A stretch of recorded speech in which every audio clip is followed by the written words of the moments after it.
It was one of Britain's biggest scandals. Thousands of people had their blood contaminated with HIV and hepatitis through transfusions given to them in the 70s and 80s.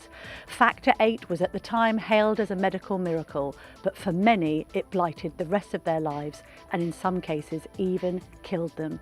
Today we speak to Richard Warwick, who was contaminated with HIV and hepatitis as a schoolboy, about his quest for compensation from a government still dragging its heels to recompense the victims of this appalling travesty. We do it on behalf of the 80 boys that we lost at the school that were infected and subsequently went on to die. You know, good school friends, a lot of them. We do it for them because they don't have a voice anymore. We're joined by Richard Warwick, a former student at Treloar's and a survivor of this scandal, and our very own Cara McGoogan, the award-winning journalist and host of the podcast Bed of Lies, and author of the book The Poison Line on the subject. Richard and Cara both appear in a documentary airing tonight on ITV about the tragedy at Treloar's. Well, welcome very much to both of you to the Daily Tea. Thank you for being with us today. And Cara, it was about a year ago, almost to the date, that you and I were in here with Kamal discussing the fact that the infected blood inquiry had found so comprehensively against the government and all of those who were complicit in the scandal. And it was one of those inquiries, unlike many of them, where it seemed to be so definitively in favour of the victims that we were all discussing, well, heads must roll, there must be accountability, when's the compensation coming? This was like a Hillsborough moment, I felt, for the victims. 12 months on, and we are seeing a growing number of reports in the press suggesting that the victims have once again been hung out to dry. Yeah, so a year ago it was damning, the final reports. Rishi Sunak came out to apologise. Sir Brian Langstaff said Factor VIII should never have been imported from America until it had been heat treated to kill off viruses in it. And that was the disaster that led to people like Richard being given these deadly viruses. And it was a momentous day. I think the atmosphere there, Richard will tell us as well, was it was one of sort of jubilation and relief after decades of cover-up and dismissal, and people finally felt that the disaster was going to be recognised. But a year on, me and Richard were actually just back at the inquiry the week before last, and the government was being ticked off by Sir Brian for having dragged its feet on delivering the £12 billion compensation that it said it had set aside for this scandal. Richard, have you received any money at all? Only the interim payments that Sir Brian 2 years ago said that people on the infected blood scheme should receive, simply because so many people were dying. At that time, it was one every week. It's now 2 a week. So people are dying, frankly, before they've seen justice in full. And of course it is monetary. We can't move away from this. There's nothing sinister about saying that people deserve to be compensated for what happened. And unfortunately, they have had to live very difficult lives without any financial help at all. Absolutely. There's no other way the government can right the wrongs that were done to the people they infected. The only way they can deliver any sort of recompense is financially. Now, that may not sit very well with a lot of people, but they don't have another choice. There's no other way of doing it. The only way to try and wrong this right is to help people out financially. They've lost their livelihoods, they haven't been able to hold down work, they haven't been able to start families, they haven't had careers and they haven't had pensions. And all those things add up. Look, you two go way back now. You've been investigating this for many years. Obviously, Richard, you've been directly affected for decades since you were a schoolboy back in the 1970s. Let's go back and just listen to a clip of Richard appearing, I think it was in episode 2 of the Bed of Lies series 2. And let's just have a listen, Richard, to what you had to say. Many of the people I've spoken to feel like their doctors let them down. Richard has a question he's always wanted an answer to. He's an older Treloar's boy, and he wants to know why his doctor took so long to tell him he had the virus. Although I was diagnosed with HIV in '84, I wasn't told until 1988, which is a big gap. To tell me so long after the new, it was unbelievable. And at that point, Richard was dating his wife-to-be. At that time, when you're a young adolescent growing up, becoming an adult, you're looking for girls, you're dating, and if you're carrying around this virus that could potentially kill somebody, you know, you don't want to be taking those sort of risks, as I found out, to our, detriment. It was a game of Russian roulette. Richard's case wasn't a one-off. Lots of patients have similar stories of long delays. The haematologists viewed us haemophiliacs as like part of their family, their children, if you like. Now, were they trying to protect us by not telling us? Did they feel guilty?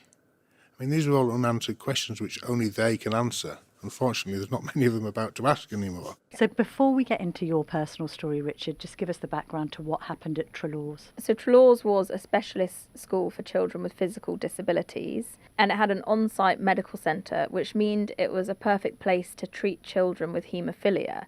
Haemophilia can be a debilitating condition where the blood doesn't clot properly, and that can mean it pools into joints, creating these bleeds that are extremely painful and cause long-lasting damage to joints. And so children like Richard, before Treloar's, spent their childhoods laid up, icing bleeds, having cryoprecipitate, which is this old treatment that was frozen. You had to wait for it to defrost. It was a very slow process.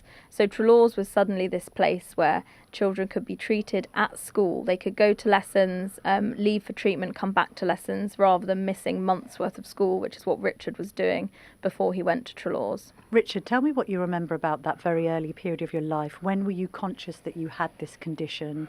And do you remember how you were treated with it when you were very young?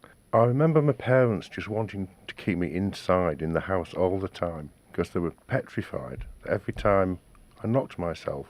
And it would usually be things like elbows and knees, the bits that stick out. Yeah. You catch them on things, and suddenly there'd be these huge swellings would appear. Now, this went on for quite a while, and at one point the social services got involved. The hospital didn't really know what was going on. They thought it was down to infections, and they did lots of x-rays. And it wasn't until a bit later, I was diagnosed at 3, and it wasn't until I was 5 that I was actually given my first dose of cryo. From that point onwards, I was in traction, plaster casts, calipers, splints.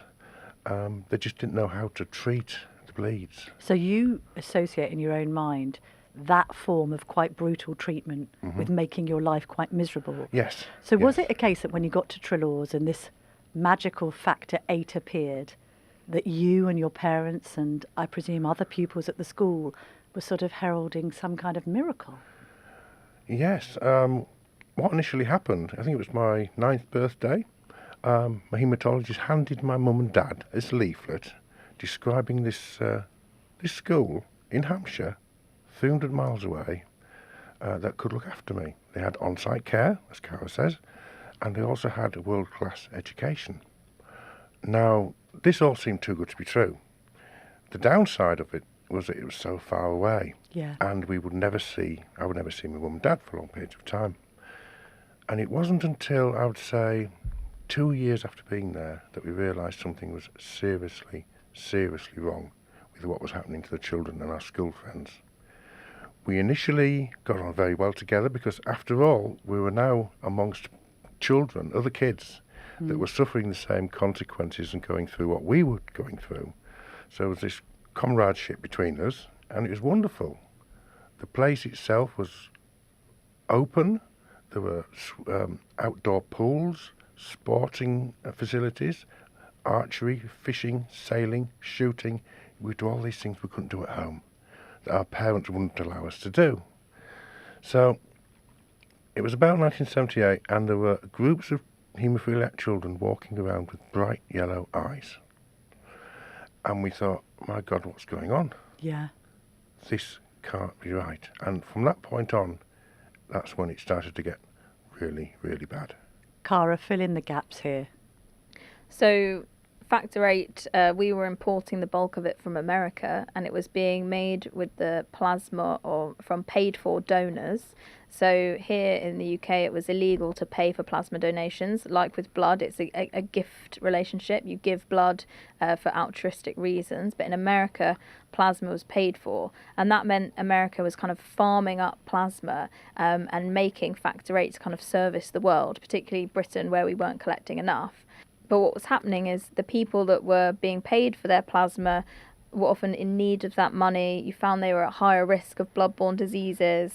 Issues like alcoholism, intravenous drug use were rife. There's footage from the mid-70s of homeless people in the sort of Skid Row area of Los Angeles queuing up to be paid to donate their plasma. And so hepatitis was rife within Factor 8. There was hepatitis B, A, D, but then there was this new strain, hepatitis non-A, non-B, which was proving to be far more virulent. It could lie dormant for years, but it would slowly attack the liver. And it was doctors were seeing this new strain of hepatitis in the children at Treloar's, not knowing what it was, but they were monitoring the effects of it. So they knew that patients were getting ill from Factor 8. There was also things like West Nile virus, bloodborne illnesses, essentially. And it was because the Factor 8 was being pooled. So those donations, they were taking tens of thousands of donations, putting them into one batch of Factor 8, one batch, mixing it together, and then taking off the Factor 8. And just one person had to be infected with a virus for the whole batch to be contaminated. Right.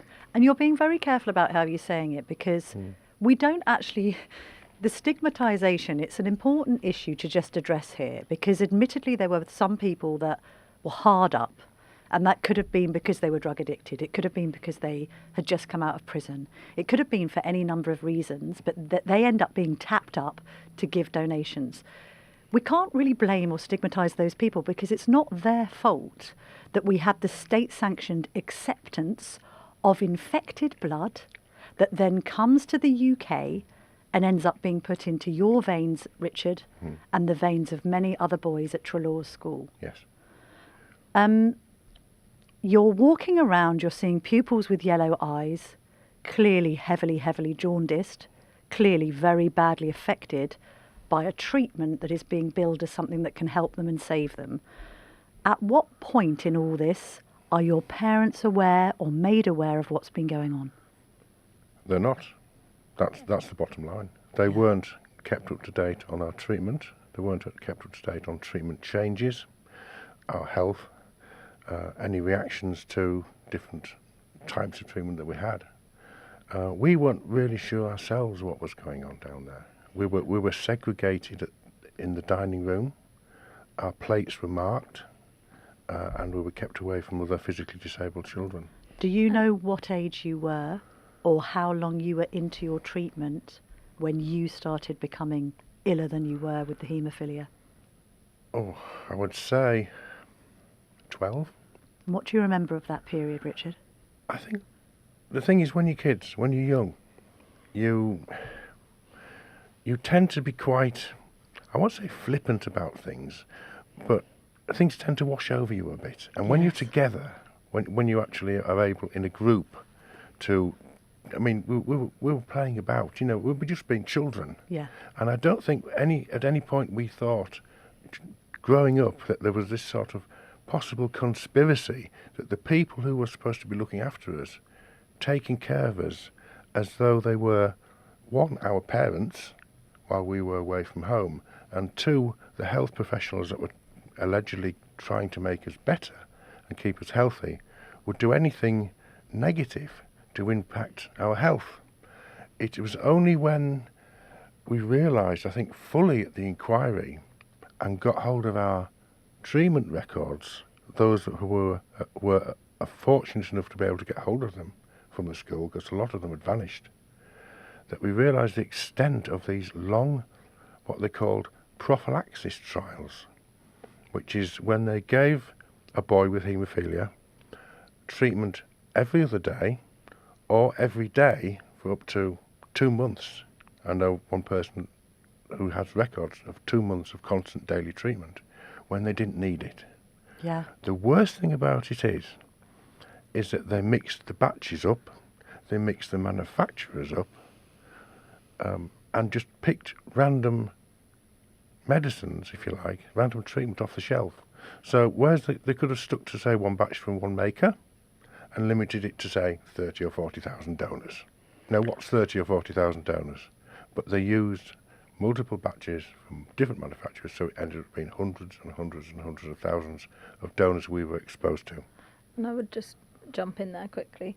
Because on the things that your parents weren't told, you sort of said about the treatments that you were on, the illnesses you were receiving, but your parents were also not told about you being enlisted into research trials.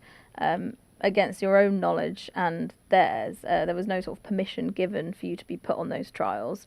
And they were studying prophylaxis, as you said, but also things like hepatitis non-A, non-B. And they were injecting boys to see, well, are they going to get this new hepatitis? And then that was part of a study the doctors were conducting that neither the patients nor their parents knew about. Absolutely. I mean, I do actually have a note in my own medical records that was sent to me, my dad, which he signed, and the note read, "Would you allow Richard to be enrolled in a trial?" To which my dad signed the letter, no. I sent it back to them, but they enrolled me anyway into Wow. it. And I was thinking I'd say at that point is that there seemed to be this weird, blind, total disregard for the livelihoods and the health of the kids. But this is what I'm thinking as I'm listening to you. I'm sort of thinking this is slightly... I doesn't want to make easy comparisons with the Holocaust, Yes, but it's yes. slightly Mengele-esque, It this. is.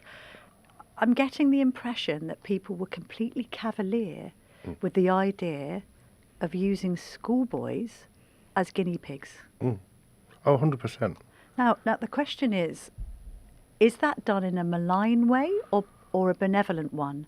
Because if it's the latter, if it is literally, we have got to help these boys with haemophilia to live fulfilling lives and we are going to try anything we can to achieve that aim, that's one thing. Where that argument seems to fall down, Richard and Cara, is when they know that the boys are becoming ill and they continue regardless. How does that even happen? I think one thing that we see with the doctors, Dr. Aaron Stam, Rainsford, there's a sense among them that they are at this unique centre and they have this unique ability to be able to study haemophilia for future generations, but also perhaps for their own kind of medical prestige. If they kind of make findings on prophylaxis or hepatitis non-A, non-B, then, you know, they can be lauded among their peers. And so they've got this sort of captive group of boys 24 hours a day in their care that they can study every day. Unlike, you know, children who are kind of going to the hospital every now and then, they can be monitoring that. And so they're writing papers and getting research grants for this kind of the treatments they're giving the boys. And so I think, I mean, you'll say this better than me, but it seems like they had good intentions, but there's also this idea of kind of personal advancement at the cost of the boys. I think you have a good point there. I can see, to some extent, I can see the idea behind career development and them wanting to get up the rungs of the ladder and improve their status as haematologists.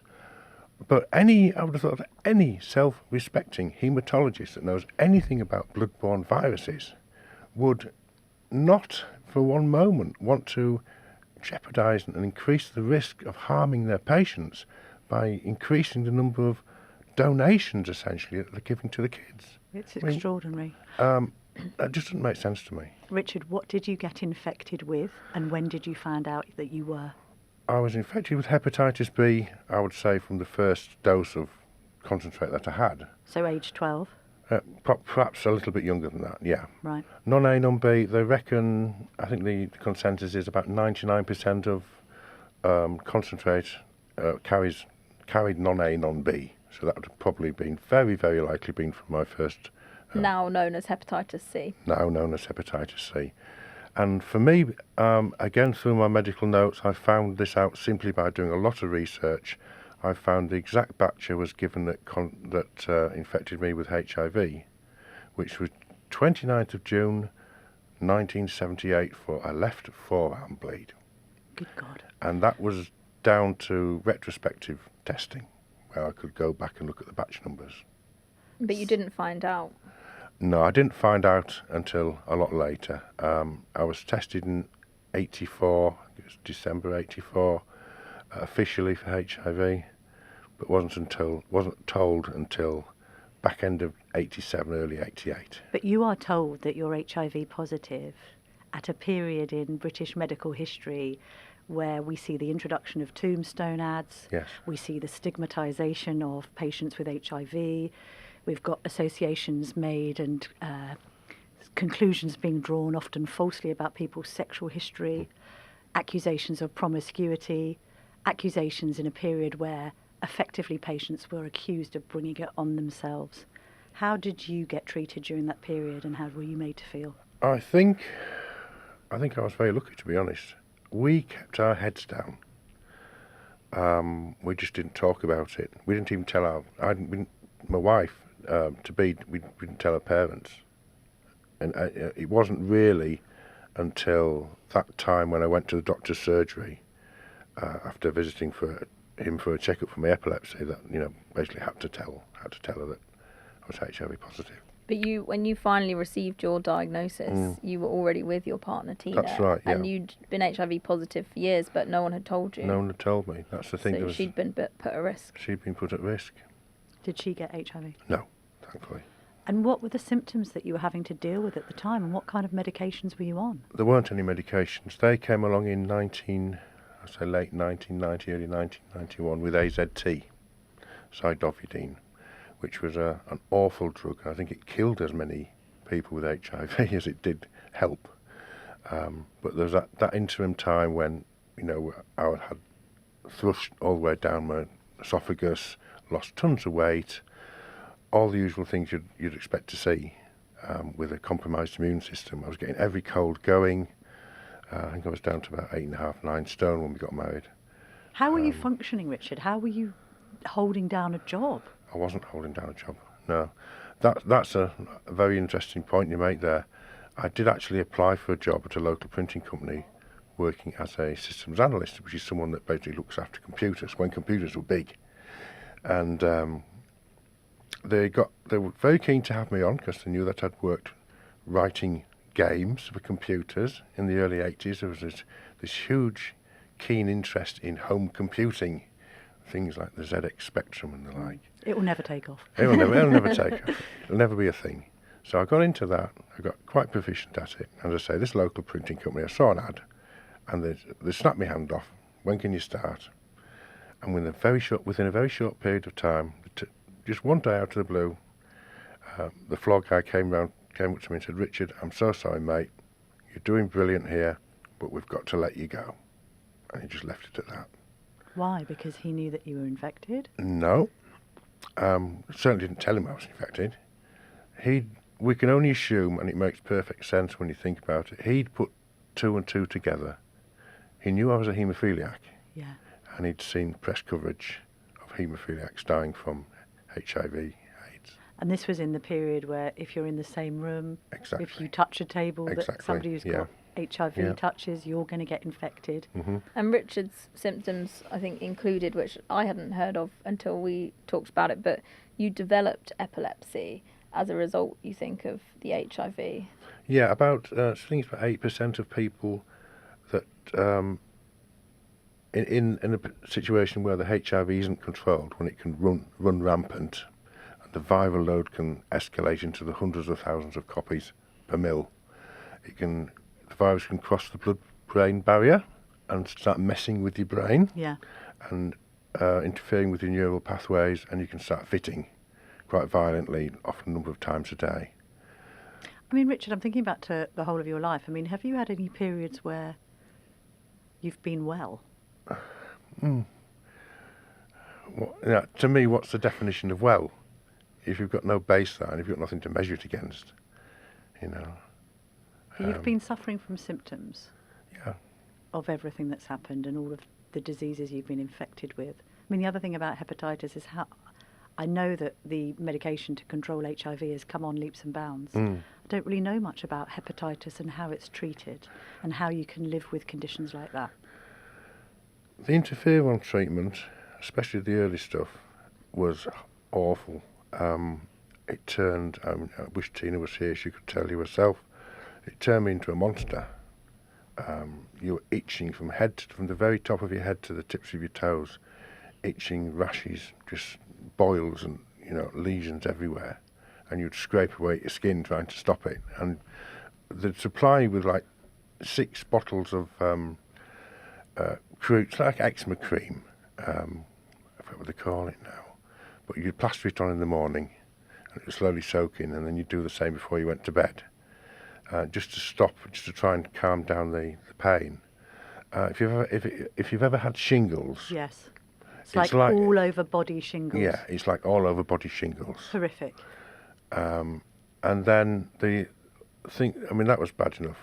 But the HIV treatment, that has the after effect as well of basically turns your bones into dust. You develop this like honeycomb structure in your bones, and it accelerates the longer and longer you take the HIV drugs. So you're very susceptible to breaks.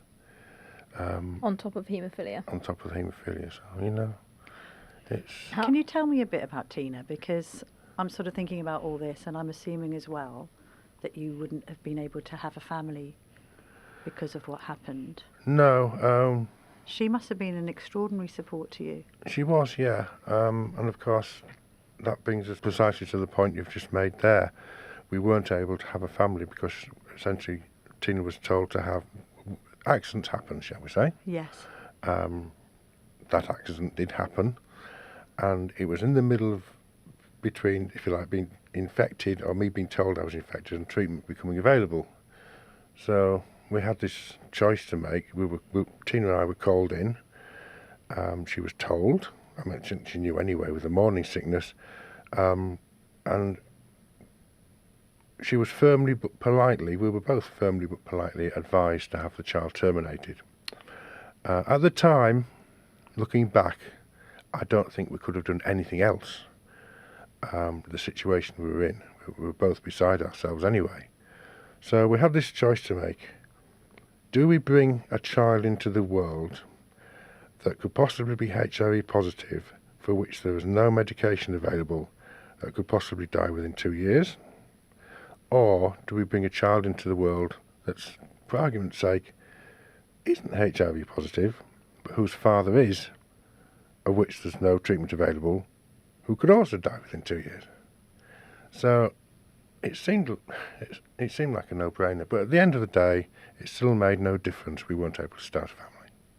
I'm sort of sitting here feeling really upset, but also feeling really angry, because I can't really imagine a human being being put through worse than what's happened to Richard. And it's because it's the extended nature of it, that you've been having to contend with this since you were a child. We're now at the point where the government is dragging its feet. Why is it? What's happened here, Cara?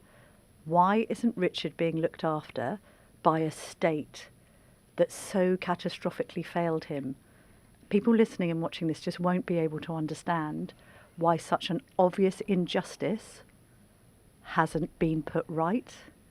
Well, the cover-up is as big a part of this story as the kind of the treatment disaster and the kind of, people dying and people living with these illnesses like Richard, because essentially right from the off, the government was not willing to compensate and support the victims of the Factor 8 scandal. So in the early 90s, as it kind of started to emerge, the scale of this, that everyone had been infected with hepatitis C and some 1,250 people with HIV, there was a lawsuit that was settled, and people were given £20,000 up to a maximum of £60,000 if you had children, which most people didn't. And it was sort of kind of scraps thrown in their direction under the presumption that people were going to be dying in the next couple of years. And so that bit of money was enough to kind of tide them over. I mean, that makes it so much more cynical. It's just horrendous. And what we've seen, it's unbelievable, the kind of level of kind of disdain at worst, but also just kind of lack of care that has been shown to survivors of this scandal over the years. It's just kind of one thing after another where people are dismissed. The money that's set aside is kind of pitiful. There's been a sense of having to kind of go like begging bowl in hand for support because people can't work. Housing, work, all these things have been made even more difficult by the fact that there hasn't been proper compensation. When I was researching my book, and it didn't actually make it in, but I was quite surprised that in the 90s, when we had the mad cow disease, BSE, everyone who had been infected with that was given £120,000. And following how people with infected blood were being treated at the same time and being sort of pushed aside, compared to the very high profile but much fewer numbers of BSE, where there was this bigger sort of compensation package given to them, it just seems that whether it's because of the scale or for what reason, it's been kind of pushed from pillar to post. Yes. Documents shredded, governments not making good on promises to compensate people. And now we've reached 2025. We've finally had the inquiry after two sort of failed inquiries, if that's fair to say. And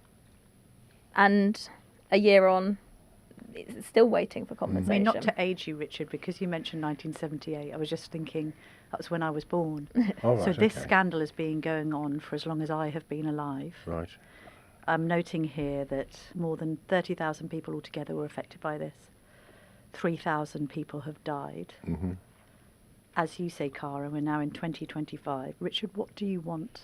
Just summarise what you want now. I think everybody obviously deserves compensation, no matter how they were infected. It's really difficult to put people in order, but I think it was set up as the infected blood inquiry.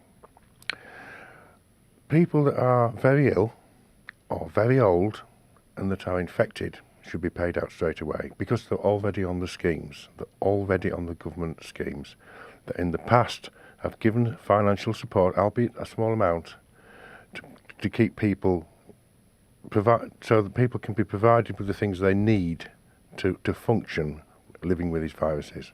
So their conditions are already known about. So that shouldn't be an issue at all. And then, after they've done that, they can move on to, say, new cases that are people who are infected and then affected. Now, some of the people affected are elderly parents in their 80s who saw their son, age 9, die of AIDS. Yeah. They haven't got time either. You know, they need to be pushed up as well. They need to be pushed up the ladder for compensation. And the government said at the other day at the reopened inquiry hearings, they're aiming to pay everyone by 2029. That's another 4 years. Like, people don't have that time. Well, I see the justification from the government here. Chancellor Rachel Reeves has said that the government has set aside £11.8 billion to pay compensation to victims. As of the 6th of May, the government said that £96.6 million has been paid. But, as you have pointed out, the scheme is being criticised for taking too long in handing out payments, especially as many victims fear that they will die before it's granted. And the idea of it taking 4 more years, how long does this need to take? All the information's there. Sir Brian and his team did an incredible job of gathering witness statements, speaking to people, like, you know, it's all laid out. The work's been done. And actually what we found is that when the Infected Blood Compensation Authority is inviting people for compensation, which is a word that has upset a lot of people because after everything you've been through, to be invited to receive your compensation. Nice, yeah. When they're actually invited, from that moment, it's actually quite quick that you receive the money. So it doesn't seem to be that there's a lot of investigation to be done because that work's sort of already been done, but they've just been very slow to invite people. It was just over 100 people in the first year of the thousands that are due compensation. Let's just remind ourselves of the name of the documentary and when it's going to air. The British Blood Scandal, Poisoned at School, and it's on at 9 p.m. on ITV tonight. Of the 122 boys that joined Treloar's in that period and were treated, we've lost at least 80. So you are a member of a dwindling community, frankly, Richard, and we know how documentaries and docu-series like Mr. Bates versus the Post Office have really resonated with the British public. Is that the reason you did it? Actually, not really. The reason we decided to go ahead with it, and we're a bit sort of wary about the whole thing when we were approached, but we decided in the end, collectively, we'd do it on behalf of the 80 boys that we lost at the school that were infected and subsequently went on to die. You know, good school friends, a lot of them. We do it for them because they don't have a voice anymore. So that was the reason, I think, the prime reason we went ahead to go ahead with it. It took a lot of doing, it took a lot of tears and a lot of work, but that's why we did it. We just want to do it on their behalf. Something that I found very stark speaking to the remaining Treloar's boys who I've interviewed is this idea that over the years they were going back to school reunions, and each year more and more people had disappeared, had died. Just what they've been through. And so there's an amazing bond between the surviving Treloar's pupils. It's something that kind of anyone visiting the Infected Blood Inquiry commented upon, because they were there in the kind of the ties together, and that is something they've come through together, that, isn't it? But all of those people they've lost, and the kind of survivor guilt connected to that and all sorts, is just horrendous.